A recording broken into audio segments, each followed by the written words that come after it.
Une fois que j'ai fait l'examen clinique et que j'ai avancé, que je me suis fait déjà ma première idée, que je sais si je suis circuit court, circuit long, avant d'examiner, la première des choses que je fais, c'est que je fais quelques petits tests fonctionnels.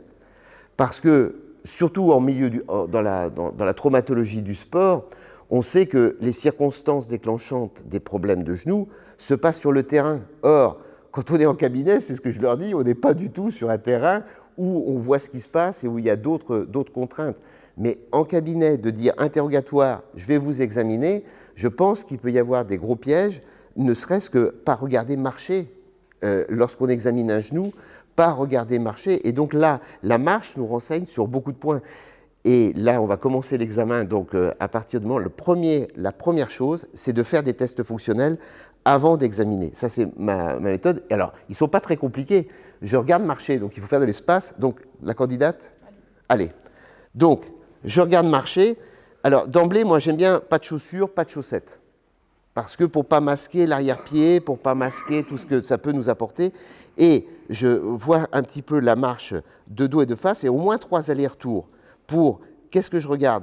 D'emblée sur, donc dans l'axe, alors voilà, et on revient, et il faut faire, donc là c'est le, voilà, pas trop, voilà, attention.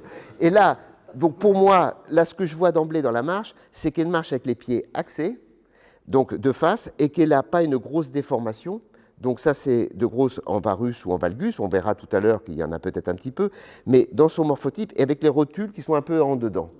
Le morphotype rotule un petit peu en dedans. Et par contre, quand je regarde de dos, ce qui est intéressant de dos, c'est de regarder que l'arrière-pied est axé et qu'il n'y a pas du tout d'évolution, il n'y a pas de débord des orteils comme on peut en voir dans les lésions des JP et tout ça. L'arrière-pied est axé et il n'y a pas de signe de décoaptation du genou. Et bien sûr, il n'y a pas de boiterie. C'est-à-dire que déjà, elle est capable de marcher. Il n'y a aucun signe ni de Trendelenburg, ni d'esquive. Toute la marche est naturelle. Donc là, les axes à la marche, ça, c'est l'étape numéro 1 pour essayer de voir. Et qu'est-ce qu'on peut voir déjà? On peut voir des petites décoaptations. C'est-à-dire que, et ça se voit de dos tout de suite. La marche des gens qui sont avec un gros varus, il y a ceux qui marchent varus stable lorsqu'ils sont de dos, mais il y en a déjà qui décoaptent. Et on est déjà dans des situations de déstabilisation. Donc, dans cette marche-là, c'est très instructif de moins de faire, pas de mettre au moins 3 allers-retours pour voir s'il n'y a pas d'emblée quelque chose.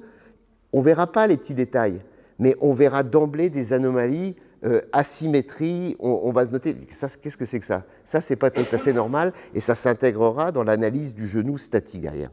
Une fois que ça s'est fait, on fait le classique, hein, c'est-à-dire que, on se réunit et on voit qu'il n'y avait pas trop d'anomalies, mais qu'elle est quand même en génuvarum.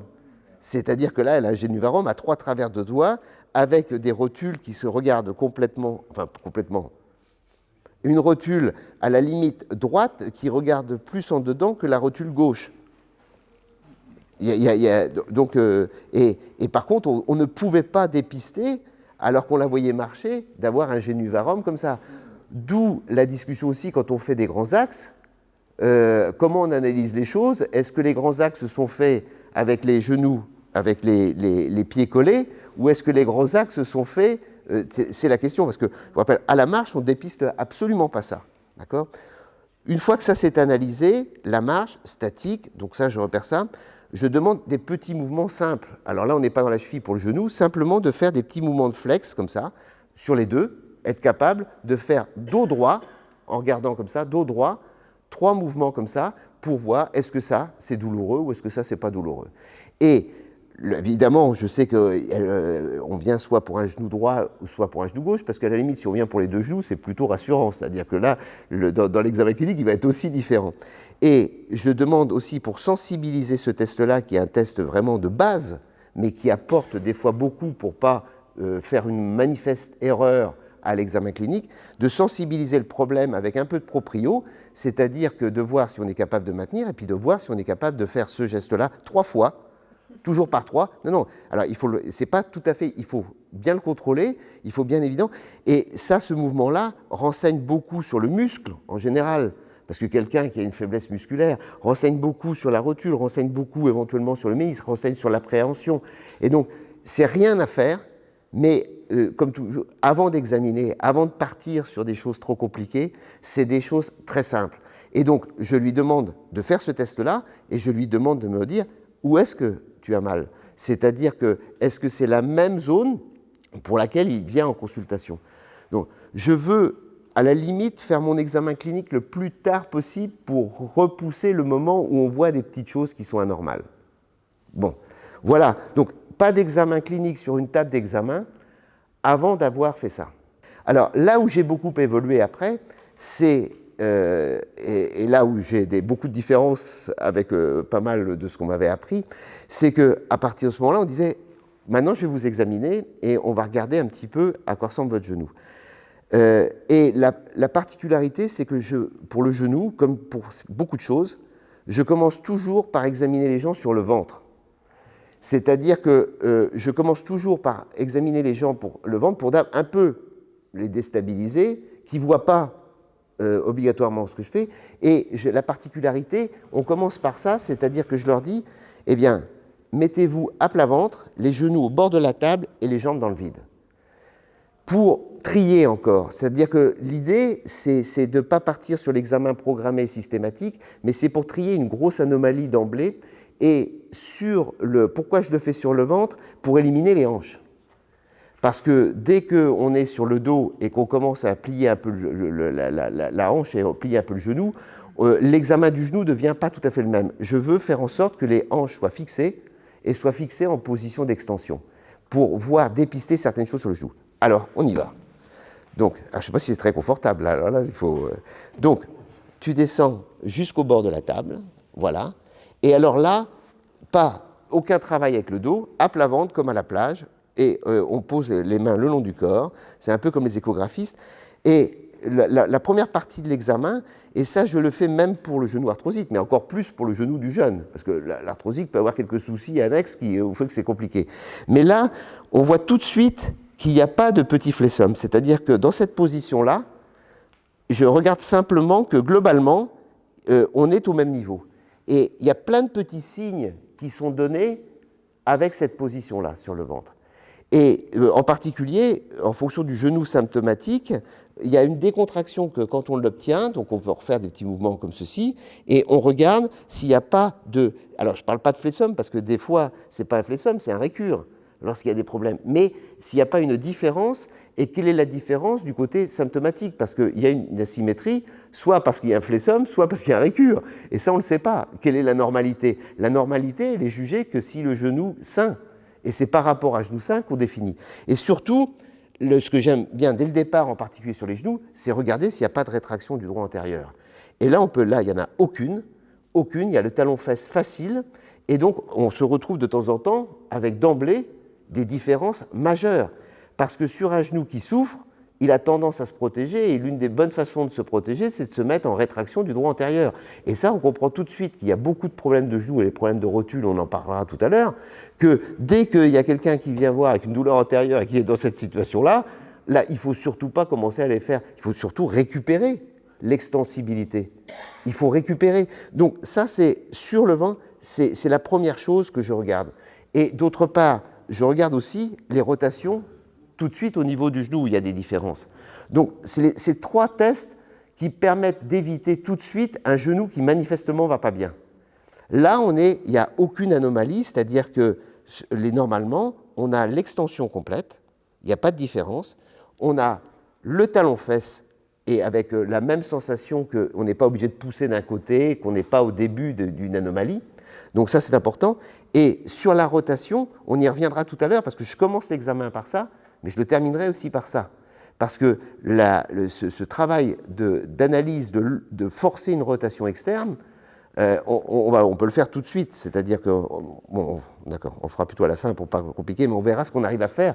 C'est très intéressant, ce test-là, pour la cheville, bien entendu, parce que le patient ne voit pas du tout ce qui se passe, il ne se défend pas, qu'on est confortable pour forcer, et là je force assez. Et là, elle a quand même une rotation externe impressionnante, hein, parce qu'elle arrive presque à 80, alors que la plupart des gens sont comme ça.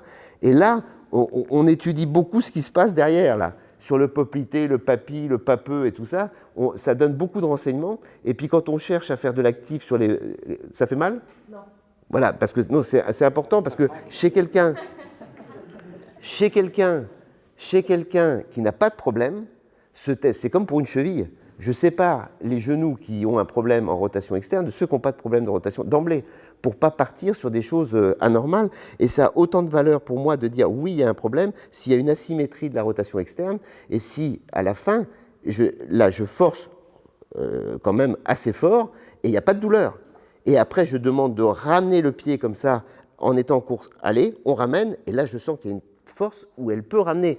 C'est l'histoire de l'épaule avec le sous-scapulaire, c'est l'histoire de l'épaule avec les tests de force et de coiffe. C'est la même chose. Quelqu'un qui n'a pas de problème au niveau musculaire de tension et au niveau ligamentaire, il n'a pas de douleur en rotation externe et il a une très bonne force de rappel.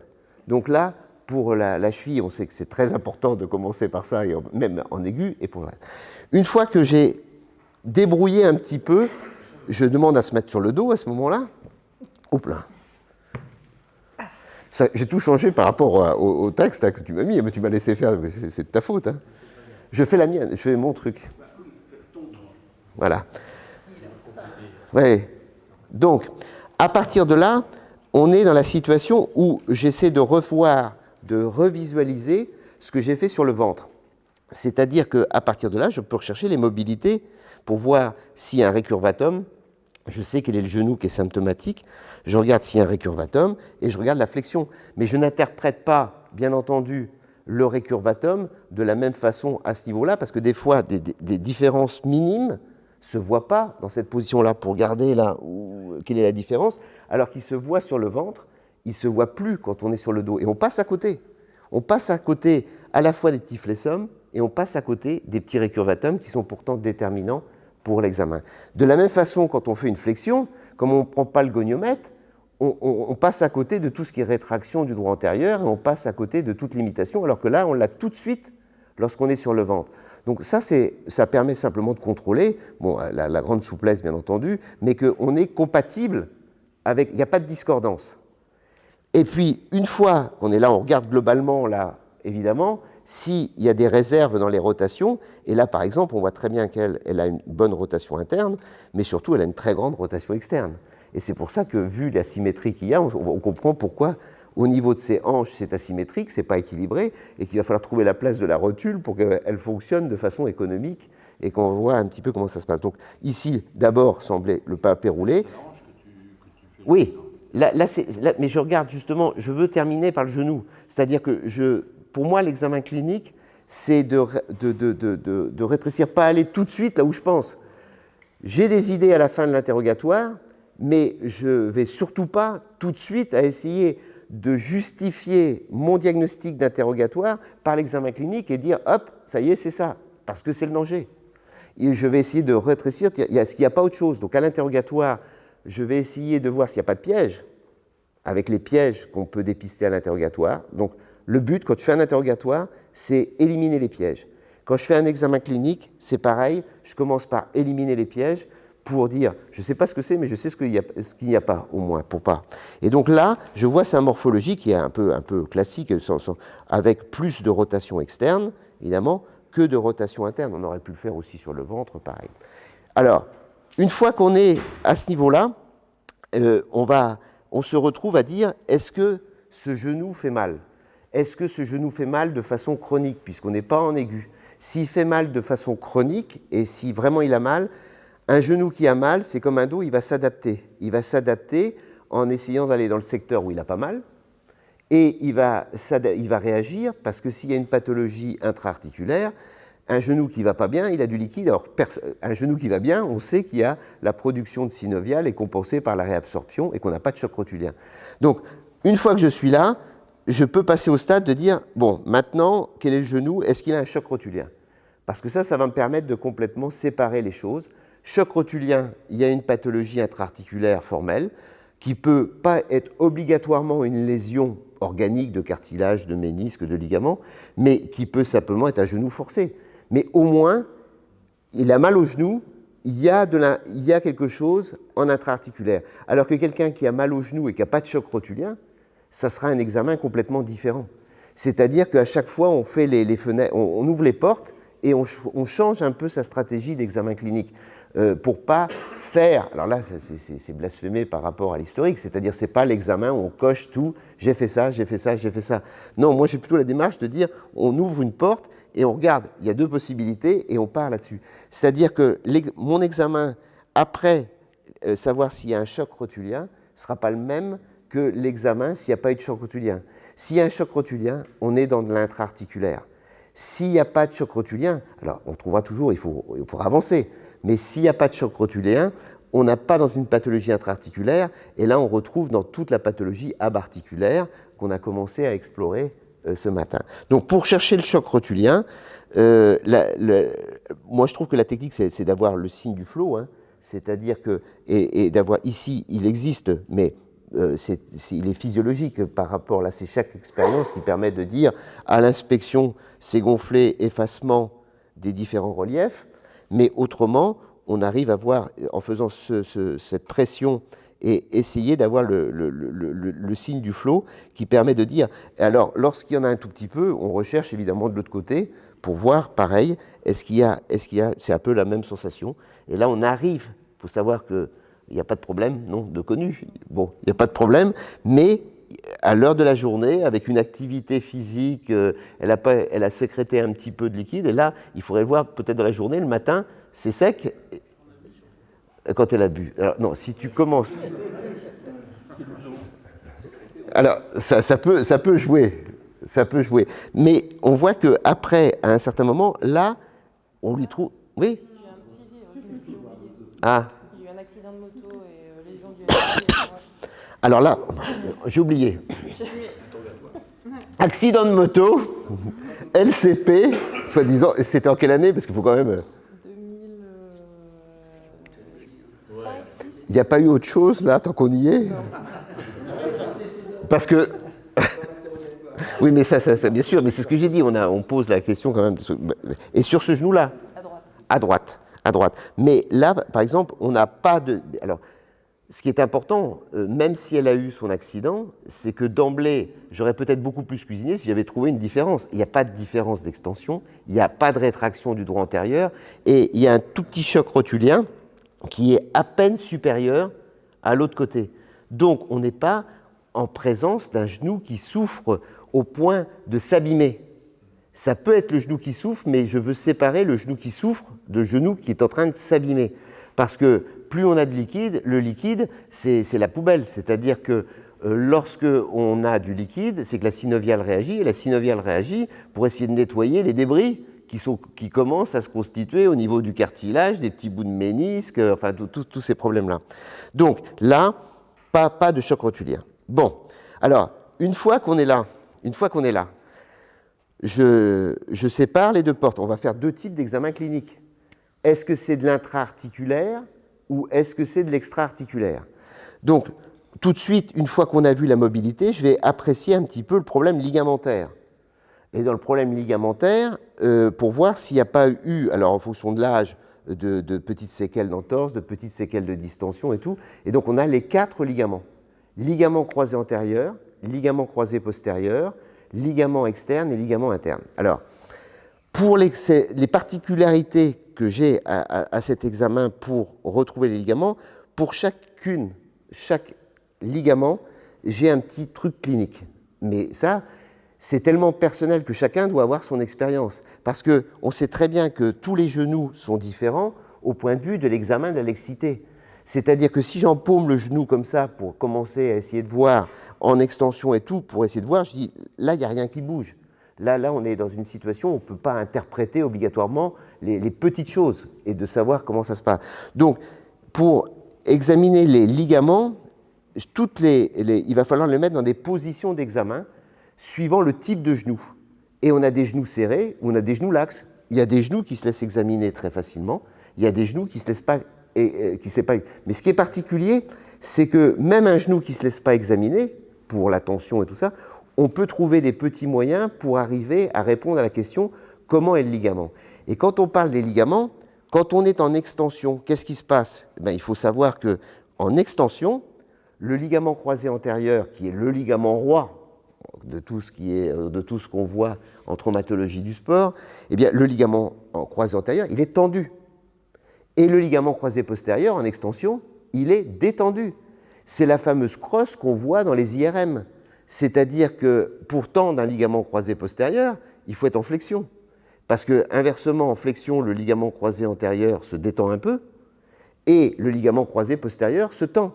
C'est l'analyse de l'IRM, parce que toutes les IRM sont faites en extension et on a cette crosse, alors que si on faisait une IRM en flexion, c'est compliqué hein, pour rentrer dedans, mais on verrait qu'il se tend et le ligament. Donc, en extension, tout est tendu. Le ligament latéral externe est tendu, le ligament latéral interne est tendu, le ligament croisé antérieur est tendu, mais le ligament croisé postérieur, il est détendu, il est remplacé par quoi?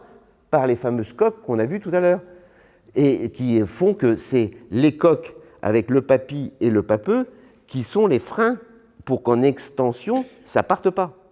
Donc ça, c'est d'abord comprendre une situation pour savoir ce qu'on recherche après. Maintenant, pour chercher une anomalie du croisé antérieur, quels sont les petits moyens éventuellement à connaître? Le premier, on teste le genou, et donc globalement, pour moi, c'est un genou qui est assez facilement examinable quand même. C'est-à-dire que même s'il y a quelqu'un qui cherche à le tester là, proche de l'extension, il se laisse examiner, on arrive même à sentir cet arrêt dur. Mais un des moyens d'examiner correctement le croisé antérieur, c'est toujours de se mettre dans cette position-là pour détendre au maximum les ischios. Et là, on voit que dans l'examen, on peut empaumer beaucoup plus facilement, on peut stabiliser le fémur dans cette position-là, et là, on peut tout à fait empaumer facilement. Eh bien, dans ce genou-là, c'est vrai que pour elle, pour sentir le croisé antérieur, je ne le sens pas très bien dans la position où il y a beaucoup de gens où on le sent très bien.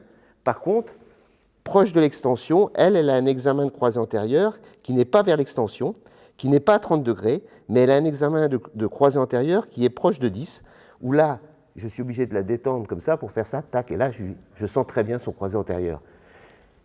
Chaque personne, soit on les examine à 0, rare, soit à 30, très souvent, parce qu'ils sont très détendus, en particulier quand ils ont des grosses cuisses. Elle a un examen où on sait que c'est l'examen qu'on va faire, ça va être à 10 degrés, c'est-à-dire à peu près là, et là, on est confortable pour sentir le croisé antérieur. Oui? Tac, tac, tac. Là, elle a un examen de genou de croisé antérieur à 10 degrés, et pas à 30, et pas à... Voilà. Après, le croisé postérieur, dans cette position-là, il est tendu. C'est-à-dire qu'on a un peu de détente de beaucoup d'autres ligaments, mais là, on tend le croisé postérieur dans cette position à 70, entre 70 et 90.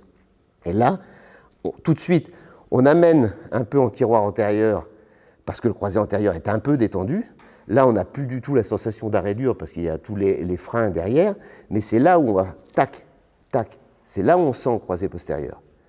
Là, on le sent parfaitement. Et donc, un croisé, ce n'est pas simplement de la laxité, c'est un arrêt dur, qu'il soit antérieur ou postérieur, et c'est ça qui permet de dire qu'il est intègre ou pas. D'accord ? Alors, maintenant, le ligament latéral interne, c'est facile aussi.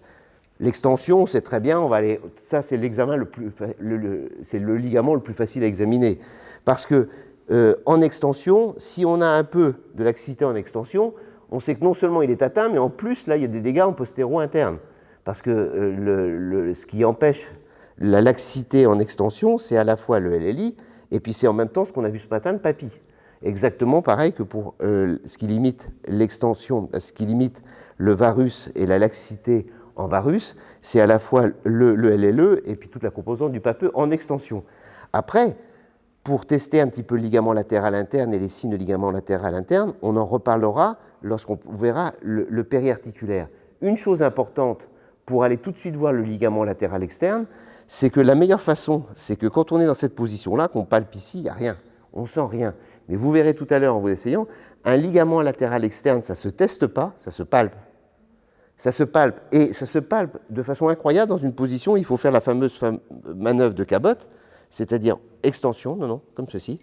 Non. Mais là c'est particulièrement facile. Alors, il y a des gens qui s'arrêtent là, à cause des hanches, il y a des gens qui vont plus loin. Il faut surtout se mettre dans cette position-là, et si je suis là, je ne sens rien du tout. C'est très particulier. Je ne sens pas du tout son ligament latéral externe. Je la laisse aller à son maximum d'ouverture de hanche, et alors là, c'est une corde de guitare que je sens de haut en bas. C'est-à-dire que je suis capable de jouer de la guitare avec son ligament latéral externe. Alors que si je ne vais pas assez loin dans la position, je ne peux pas, je ne le sens pas. Et donc ça, c'est un très très bon moyen pour savoir que le ligament latéral externe, aujourd'hui, mais même en aigu, il faut s'entraîner à palper le ligament latéral externe. Donc, une fois que j'ai fait ça, j'ai compris qu'au niveau des ligaments, on n'était pas avec un problème de ligament majeur dans cette situation. Si on n'est pas avec un problème de ligament majeur, la deuxième pathologie qu'on va rechercher, en dehors de la pathologie de l'arthrose, ça c'est une autre question dont on parlera, c'est de dire comment sont les ménisques. Alors, il y a plein de tests. Et là, il faudra quand même que tu te mouilles, Baptiste, pour faire quelques petits tests plus fins, parce que moi, j'ai retenu les tests les plus fiables, dans mon expérience, pour savoir. L'un des tests les plus fiables, ça reste pour moi la palpation de l'interligne. La palpation de l'interligne, ça reste véritablement quelque chose où il faut savoir trouver l'interligne, et pour trouver l'interligne, il faut à la fois palper et trouver le trou. C'est-à-dire qu'on sent du dur, on sent la palpation que c'est dur, et puis il y a un moment où on sent que c'est mou. Et on a juste de quoi passer la pulpe d'un doigt sur cette interligne, avec sa direction. Et donc là, il faut faire vraiment une palpation minutieuse partout de l'interligne pour essayer de retrouver une douleur simplement à la palpation de l'interligne. C'est un premier signe, et ça on le fait aussi que ce soit pour le ménisque interne, mais également la palpation de l'interligne ici pour le ménisque externe. Le deuxième signe que je cherche et que j'aime bien, c'est le signe du cri du ménisque et c'est le houdard. Donc, et là, c'est de mettre le doigt, parce que ça, quand on a compris où était l'interligne, ça donne plein de renseignements. On met le doigt en flexion dans la vide qu'il y a dans le triangle entre le tendon rotulien, le condyle et le plateau tibial. Et alors ça, généralement, quand il y a un problème de ménisque, il y a le cri du ménisque. Alors le cri du ménisque, c'est pas un bruit, c'est la douleur qui dit « là j'ai mal » parce que le ménisque, il bouge. Et lorsqu'on va de la flexion à l'extension, un ménisque interne, eh bien, ça bouge un peu plus qu'un ménisque externe qui est accroché, parce que ça, vous avez le Citroën, c'est-à-dire que la forme du ménisque n'est pas la même. Le ménisque externe est là pour enrouler, c'est très très stable, ça ne bouge pas beaucoup. Mais au niveau du compartiment interne, ça bouge beaucoup plus, et là, le ménisque bouge. On l'a vu ce matin, il est retenu en arrière, il peut bouger. Et donc, quand on est en flexion, le ménisque est parti vers l'arrière. Quand on met le doigt à la place où est le ménisque et qu'on cherche à le faire revenir comme ceci, il n'a plus la place, et là, ça pique. Donc ça, c'est un des bons signes qui permet de trier. Il n'est pas exhaustif. Ceux qui vont faire de la sémiologie vont trouver d'autres signes, beaucoup plus pointus, et il y en a. Mais de ne pas faire l'examen clinique, s'il y a un test à faire, c'est celui-là. C'est-à-dire que celui-là, il est déterminant, il faut séparer, parce que si celui-là est positif, et que sur le ventre on a un petit flessum, là ça commence à faire beaucoup pour l'ambiance du ménisque, surtout avec la... Et donc on y va progressivement avec cette situation-là. Donc ça pour le ménisque, et puis après, celui qui est classique aussi, mais dans cette position-là, eh bien c'est d'essayer de mettre un peu de pression. Alors toujours pareil, on essaie de garder les doigts sur l'interligne, en crochet comme ça, un sur l'interligne externe, et on essaie de trouver des petits ressauts, des petites languettes ou des petites choses comme ça.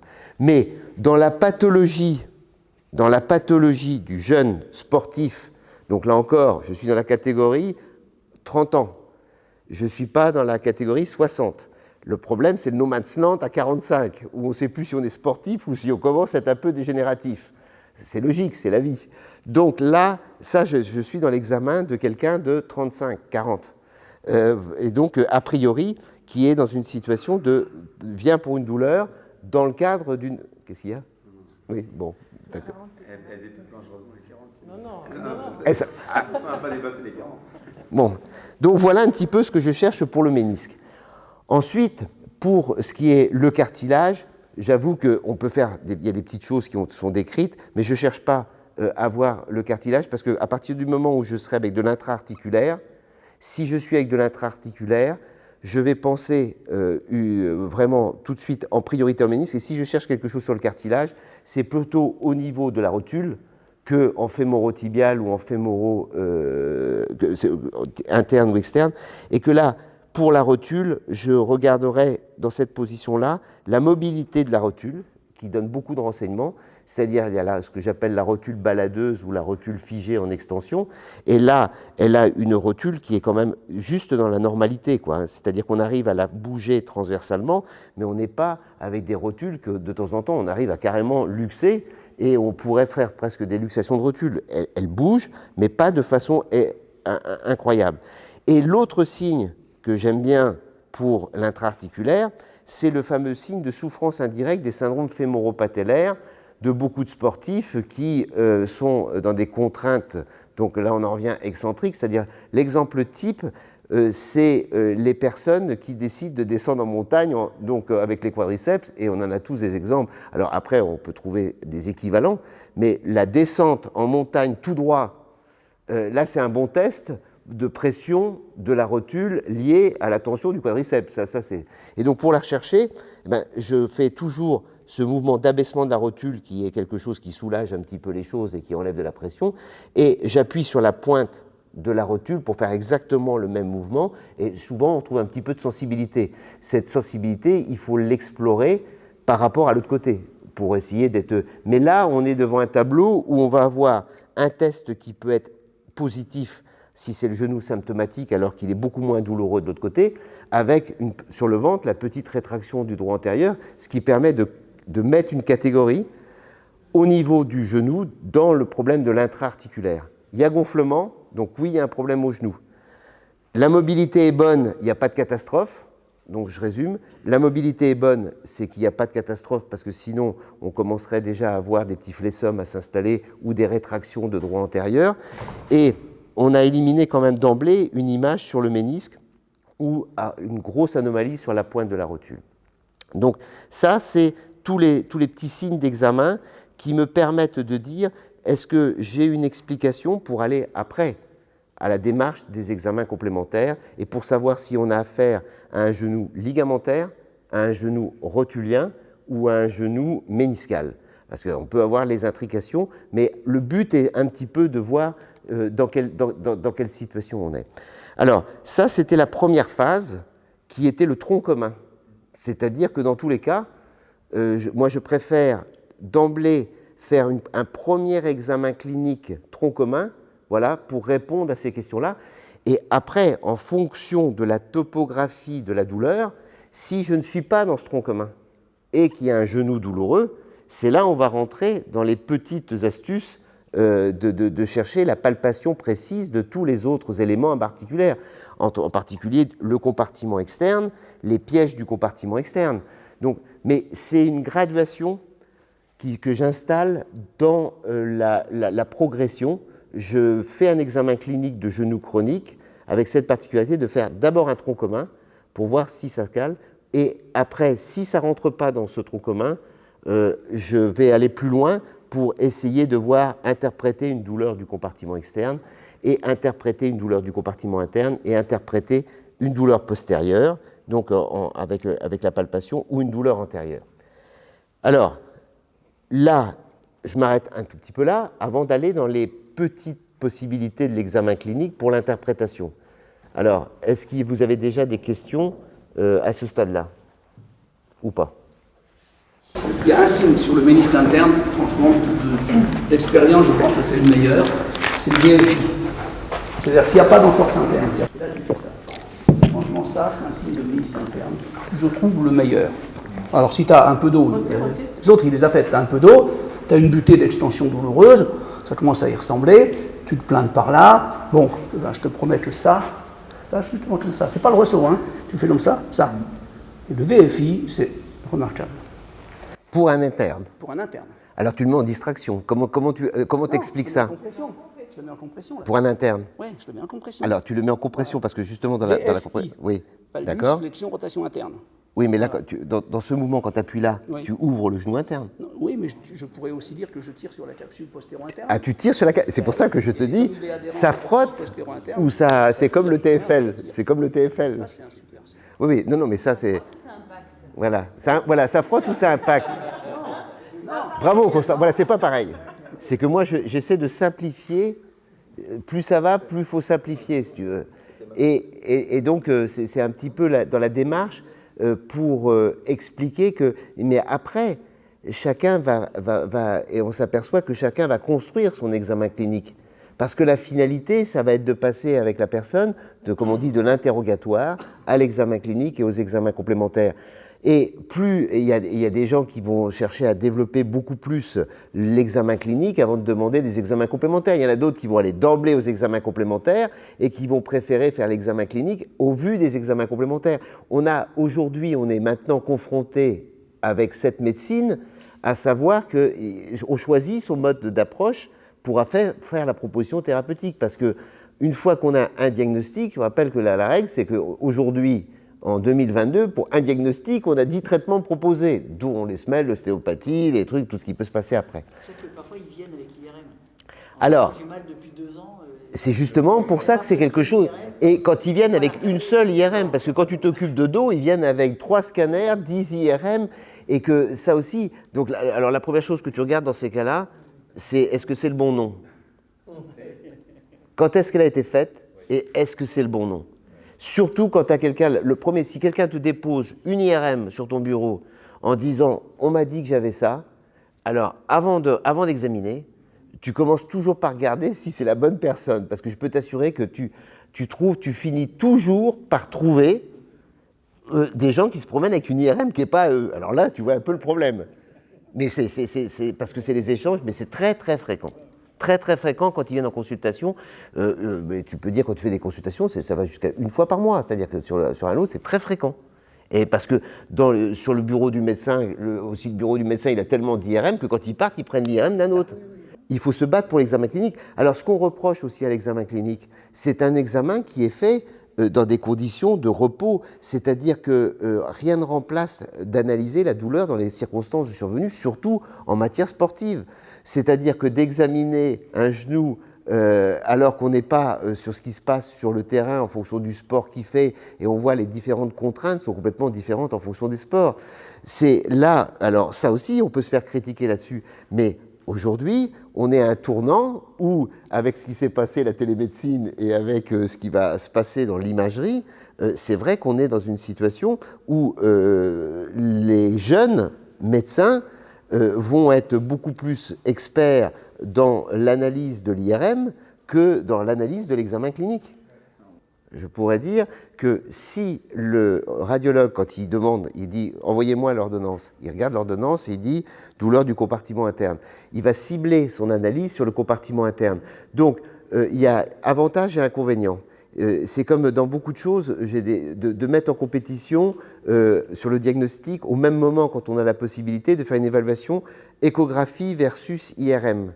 On voit qu'il y a beaucoup de sujets. Ça, on peut en reparler, de voir, mais est-ce qu'il faut véritablement orienter suffisamment? Il y a des cas où il faut le faire, il y a des cas où il ne faut pas le faire. Je pense qu'on ne peut pas être dogmatique comme dans tout, c'est-à-dire que lorsqu'on est face à une situation où ce qu'on demande beaucoup à l'IRM, qui nous donne une photographie globale, si on est sûr d'une lésion méniscale, on peut lui donner la lésion méniscale, dire c'est une lésion méniscale, je veux qu'on me précise au mieux le type de lésion méniscale. Ça, parce qu'on demande quelque chose de précis. Si on est avec une situation où, par l'examen clinique, on est avec une douleur du compartiment interne, je pense qu'il ne faut pas obligatoirement dire d'orienter vers syndrome méniscal pour qu'il cherche un peu ailleurs, quoi. Pour les ischios dont on a parlé ce matin, je mets simplement mon doigt comme ça et j'ai les 2 tendons. Je sens les 2 tendons dans cette position de flexion et on sent les 2 tendons, à la fois le gracilis et on sent parfaitement le demi-tendineux qui sont prélevés. Et alors on peut sensibiliser évidemment en palpant, mais il faut, quand on est simplement sans contraction, on palpe et on individualise les 2 tendons de la patte. Là j'ai mis mon doigt entre les 2 tendons, il y a un tendon entre 2 doigts et un tendon de ce côté-là. Et ça, on peut palper, en sachant que celui qu'on ne palpe pas, bien entendu, c'est le semi-membraneux, parce que je vous expliquais que c'est lui qui fait ici tout le muscle à ce niveau-là, qui est tout le muscle à ce niveau-là. Ça, c'est le semi-membraneux. Par contre, sur le semi-membraneux pour les tendons, et on peut palper tout à fait, palpe, tu vas voir, on sent très bien les deux. Oui, on les voit. Et on sent les 2 tendons, les 2 cordes, rien que dans cette position-là. Et on n'est pas en train de les tester en course interne et en course externe pour sensibiliser, est-ce que c'est une tendinopathie et tout ça, on voit bien, mais déjà, on peut palper les structures et on voit qu'elles sont très très basses et qu'on voit qu'au niveau des deux tendons, on est complètement en dessous du genou. On va être dans une situation, lorsqu'on se met en flexion, où ça passe sous le genou. Et toute la pathologie, tout ce qu'on peut voir d'inflammation et tout ça, ça se passe sous le genou, puisque ça revient ici, au niveau de la patte doigt et de tout ce qui se passe au niveau de la patte doigt. Donc voilà un petit peu pour les structures articulaires, parce que bon, le tendon rotulien, c'est sous la peau, c'est crayon, pas de souci. Le tendon quadricipital, pareil, donc on fait les tests en se levant et en descendant, et puis après on demande des mouvements contrariés, mais on voit que c'est surtout avec le poids du corps qu'on arrive à sensibiliser des problèmes de tendon rotulien et de tendon quadricipital. Par contre, l'examen complet, on en revient à ce que je vous ai dit, c'est sur le ventre, où là on termine à peu près sur le ventre. Là je voulais faire l'examen juste une dernière fois sur le ventre. Voilà. Alors là il n'y a pas besoin de se mettre en table, et là on va explorer le creux poplité et tout ce qui est postérieur, en demandant de se contracter. C'est-à-dire que là, on va contracter et on va voir apparaître les structures, c'est-à-dire qu'on voit ici apparaître le tendon du biceps, qui est ici et qui est suffisamment volumineux. Alors, dans ce qu'on n'a pas eu le temps d'expliquer, on se relâche, parce que ça va être des crampes au bout d'un certain temps. Donc, on contracte, et on a là le tendon du biceps. Et on voit qu'on n'a pas du tout, on palpe la structure fibreuse jusque-là. C'est-à-dire qu'on sent le tendon du biceps. C'est exactement pareil, on sent le tendon conjoint ici sous le doigt. Je vous ai expliqué, on peut le prendre entre deux doigts sous la fesse ici, et qui est un gros tendon, comme on sent l'adducteur. Et quand on parle du tendon conjoint, en général douloureuse d'ailleurs. quand on remonte vers l'ischio. Mais autrement, quand on le prend à ce niveau-là, on le sent parfaitement en demandant une petite contraction. Et donc l'analyse de ces fameux compartiments des ischio-jambiers dont on a parlé ce matin, contraction, voilà, tu ramènes comme ceci, fort, et là on voit se dessiner le tendon le plus postérieur qui est ici, et on a dit le plus postérieur c'est le semi-tendineux. Ce gros tendon-là, c'est le semi-tendineux. Donc le gracile est là. Alors que le gracile, le gracile est là. un peu plus par là, on le sent un peu plus, voilà, mais on le sent et on le palpe. Alors non, mets ton doigt, c'est une corde de guitare. Ah d'accord, le Ah gracile oui, est ici. on relâche, Okay. on relâche parce qu'elle va se faire mal, parce que là. Donc, on sent parfaitement. Par contre, ce qu'on sent pas, on ne peut pas sentir tout le complexe que je vous ai montré ce matin, parce que le jumeau recouvre l'insertion, le jumeau se mettant sur le condyle là, tout ça c'est du jumeau qui recouvre l'insertion du semi-membraneux avec les toiles réfléchies et tout dans ce monde-là. Donc là, de savoir que c'est sur le ventre qu'on est... Alors, je voudrais rappeler aussi que le fameux poplité, le poplité est un rotateur interne. Le poplité est un rotateur interne, c'est un muscle qui est tendu.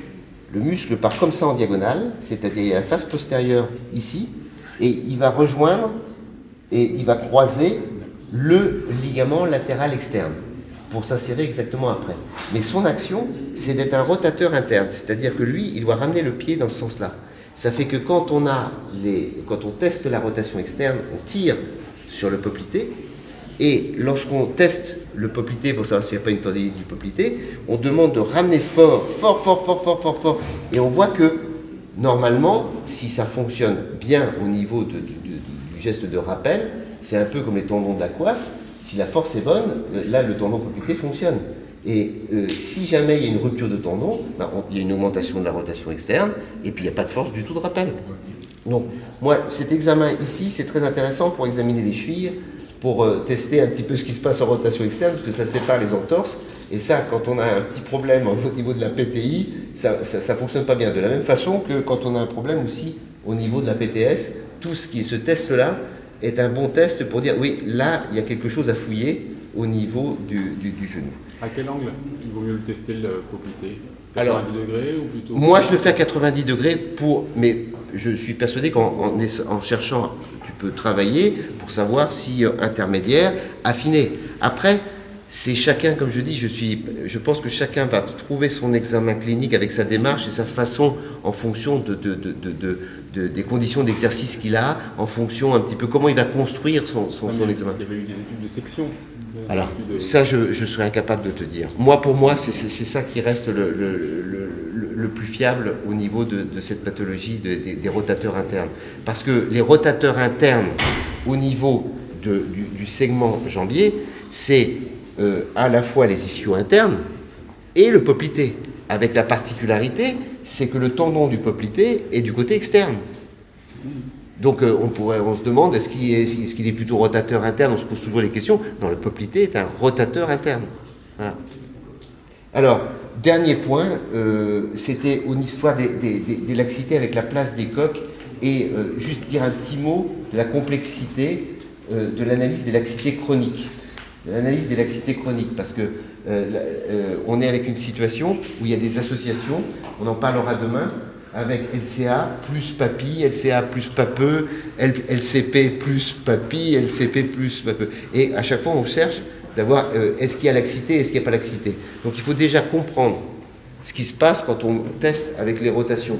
C'est-à-dire que qu'est-ce qui se passe quand on fait les rotations. Et donc la dernière fois, j'en ai plus, sur le dos, c'est la dernière chose que je voulais vous montrer.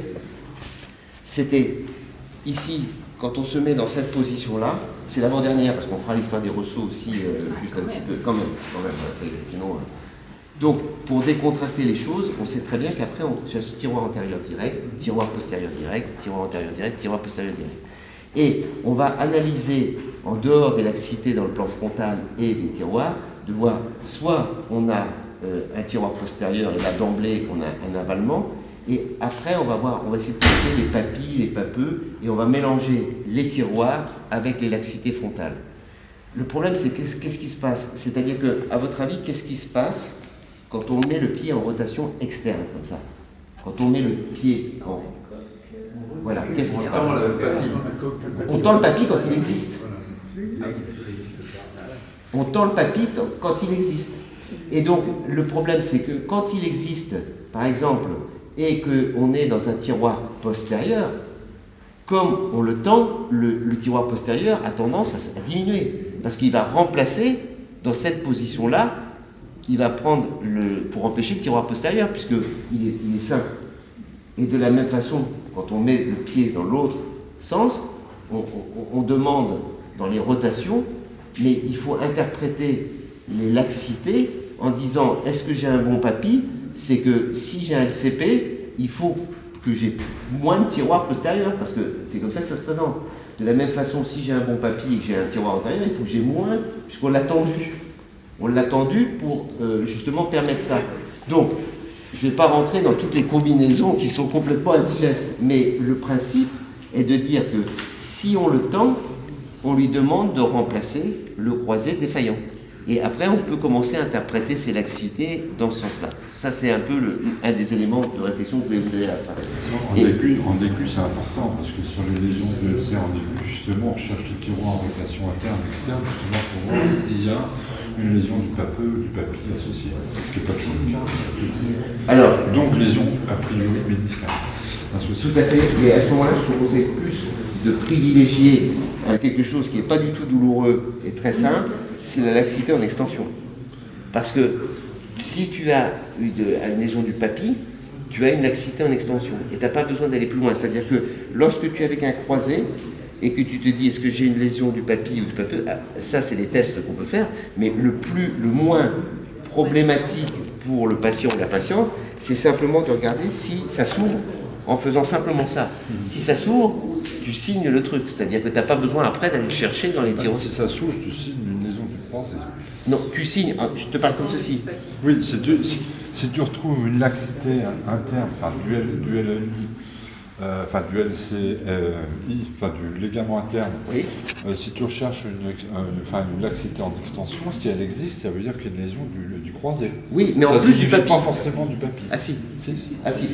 Ah si, si. Justement, alors là, c'est justement ça, tu tends les choses. Or, là, c'est sûr. Là, c'est indépendant. C'est-à-dire qu'à la limite, dans le mécanisme lésionnel, il a d'abord cassé, le plus souvent, même si on peut, mais il a d'abord cassé son papy avant de casser son croisé. C'est-à-dire que dans son mécanisme, il est parti en VFE. Et donc, si tu es avec un croisé en te demandant est-ce qu'il y a un papy ou est-ce qu'il y a un papeux, d'abord tu peux demander où est-ce qu'il a mal, parce que la provoquée est un bon signe pour savoir s'il est plutôt dans le cadre d'une triade interne que sur une triade externe. Et donc, Ce sont des hématomes souvent aussi. Pas tout de suite. Paradoxalement, un croisé isolé sans rien d'autre n'est pas forcément très douloureux. Ah oui, oui, ça c'est vrai. Alors, Mais après, moment où il a mal, c'est qu'il n'a pas que le croisé. Enfin, on dit que j'entends. Non, c'est pas aussi sûr que ça, mais voilà. C'est pas toujours comme ça, mais Non. c'est souvent comme mais il n'y ça. a pas de C'est souvent. triade, il y a pas de triade qui ne fasse pas très mal. Voilà.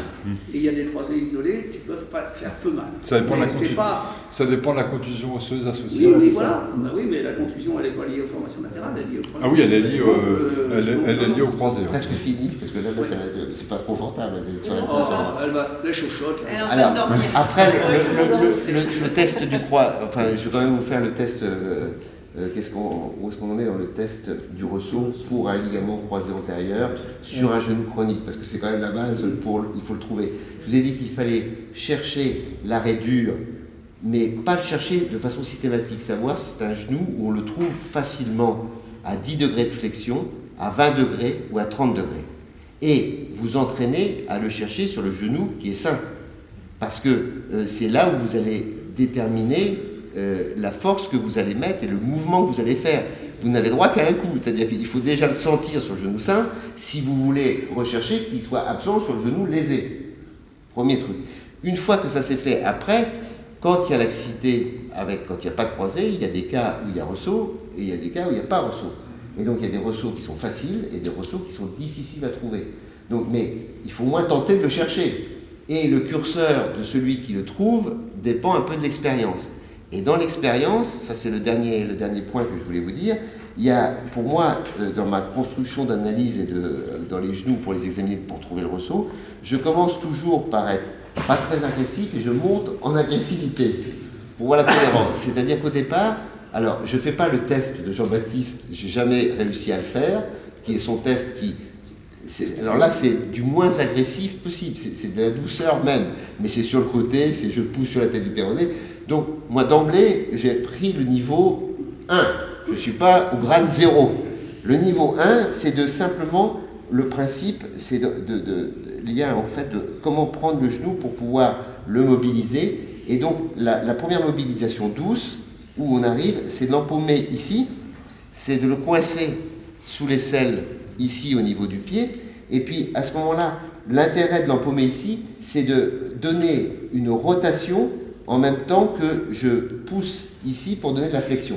C'est-à-dire que les mains ici donnent de la rotation interne et là, je pousse dessus. Donc, je ne mets pas beaucoup de pression puisqu'on sait que le ressaut est dû au fait que les convexités du condyle et du plateau tibial, ça passe l'un sur l'autre. Le ressaut est dû au passage de la convexité du condyle, enfin, sur le plateau tibial. Donc, l'idée, c'est de dire, il va falloir que je crée ce passage qui est équivalent à un tiroir externe pour sentir qu'il y a ressaut. Mais pour sentir le ressaut, on voit qu'il faut mettre un peu de compression. Parce que plus vous mettez de la compression sur quelqu'un qui est allongé et qui peut avoir un peu de laxité, plus vous allez trouver le ressaut. Et donc, le ressaut, on peut le faire à la Jean-Baptiste, mais modifié, je dirais, parce que voilà, à la Jean-Baptiste modifié, c'est ça. C'est-à-dire que je lâche, je mets une rotation interne au niveau du pied forcé, et à ce moment-là, je pousse avec la paume comme ceci. Alors là, des fois, on a la surprise qu'on le trouve tout de suite. Donc ça, c'est le ressaut facile à trouver. Mais le but est de simplement faire là, de dire de la rotation interne, rien que de la rotation interne, et une composante de valgus, parce que j'appuie un peu sur la tête du péroné, et je pousse en flexion. Donc ça, c'est d'emblée le niveau facile de l'examen facile, pas du test facile. C'est que le patient est vraiment compliant et se laisse examiner, et on trouve des ressauts très facilement dans ces positions-là. Rotation interne maximale, je pousse là, mais je lève et je pousse vers le bas, c'est-à-dire que je fais ce mouvement-là. Et lorsqu'on est un peu plus agressif, on va mettre beaucoup plus de compression, beaucoup plus de valgus, pour essayer d'aller chercher ce passage de la convexité. Donc là, je prends comme ça, je prends comme ça, et là, je pousse comme ça. C'est-à-dire que là, c'est extrémité, c'est-à-dire que c'est pas comme ça, mais là, on met beaucoup de pression en plus. On fait le même mouvement, décomposé en 3, c'est-à-dire on met du valgus, on met de la compression et de la flexion. Et c'est là où on doit retrouver le ressaut, en sachant que quand on fait le test, il faut partir de l'extension maximale. Parce que si jamais on part à faire son ressaut avec rien que 10 degrés, on peut passer à côté. C'est parce que c'est là où ça va passer à côté. Il faut vraiment partir de l'extension complète, c'est-à-dire décontracté par le poids du genou. Et une fois qu'on a ça, on bloque bien les choses et on appuie. Si elle est possible. Et on pousse. Si l'extension maximale est possible. Si l'extension, oui, c'est pour ça que, et pour voir si, et puis à la fin, quand on ne le trouve pas et qu'on a un croisé, il ne faut jamais oublier qu'on n'est jamais dans des conditions de debout en charge et de terrain, et que l'instabilité, on peut, lorsqu'on l'a à l'examen clinique, c'est à peu près sûr qu'il va l'avoir sur le terrain, mais quand on ne l'a pas à l'examen clinique, ça ne veut pas dire qu'il va l'avoir sur le terrain. Donc ça, c'est très clair qu'il faut lui dire que rien ne remplacera le test du terrain. Mais à partir du moment où on l'a à l'examen clinique, ça, on est sûr que ce n'est pas la peine de lui demander de tester sur le terrain. Voilà.